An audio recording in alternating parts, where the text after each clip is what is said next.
The following partial recording was taken from the Spirits book by Allan Kardec. The properties of matter. Question number 29. Is ponderability an essential attribute of matter?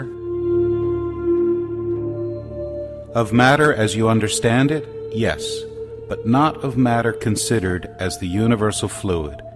The ethereal and subtle matter that forms this fluid is imponderable to you, and yet it is the very principle of your ponderable matter. Author's footnote for ponderable. Ponderable, worth serious consideration or having appreciable weight, i.e., something material that can be studied. Author's remarks for question number 29. Ponderability is a relative property.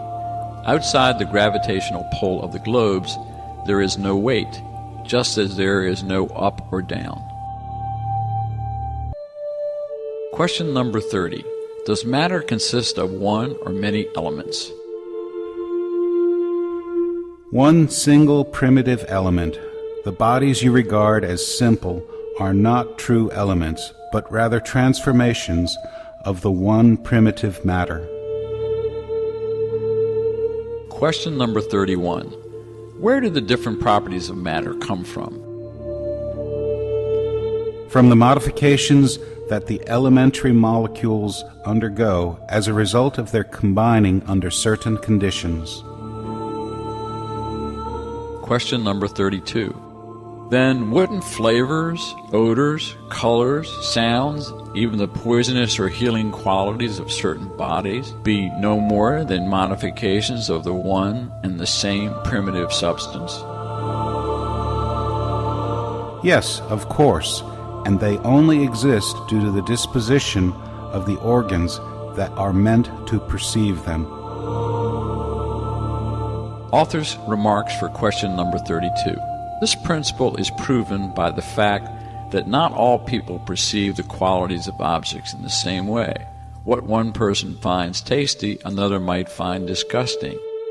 What appears blue to one person may appear as red to another. Something that is poisonous for some might be harmless or even healthy for others.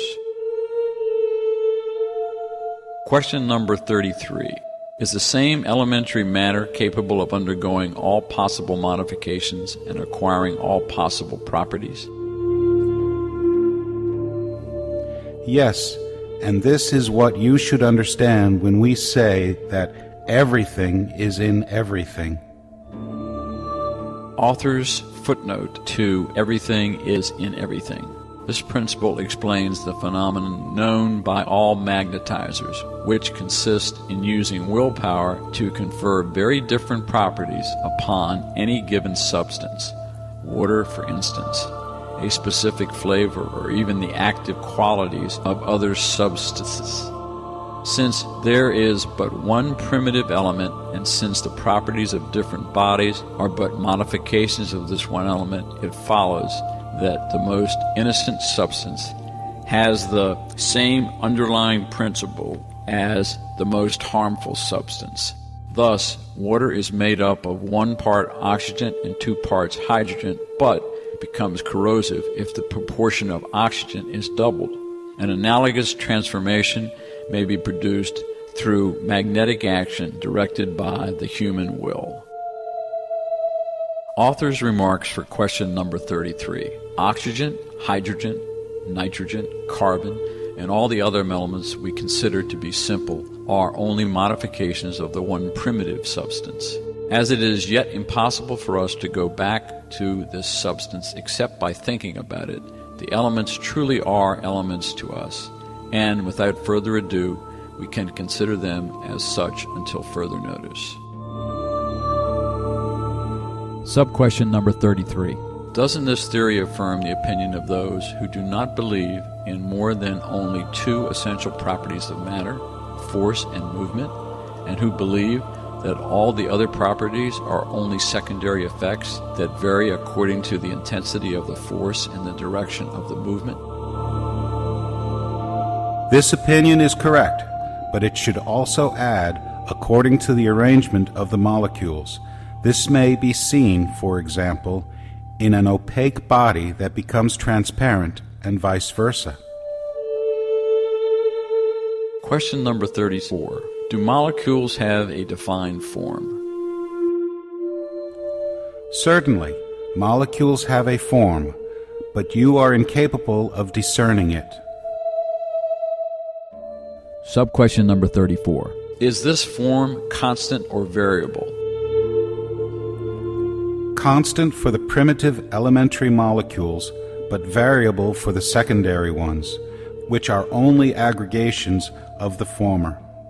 However, what you term a molecule is still very far from being the elementary molecule. Universal space. Question number 35. Is universal space infinite or limited? Infinite. If it had limits, what would be beyond them? I know this baffles your reason, yet reason itself tells you that it can be no other way. The same is true of the idea of the infinite. You will never be able to comprehend it from your tiny sphere of thinking. Author's remarks for question number 35. Suppose we were to imagine a limit to space. No matter how far out our thought may place it, reason tells us that there still must be something beyond it, and so on and so forth to infinity. Even if there were only an absolute void beyond that limit, there would still be space. Question number 36. Is there an absolute void in any part of the universal space? No, there is no void. What appears to you to be a void is actually occupied by matter that cannot be detected by your senses or instruments.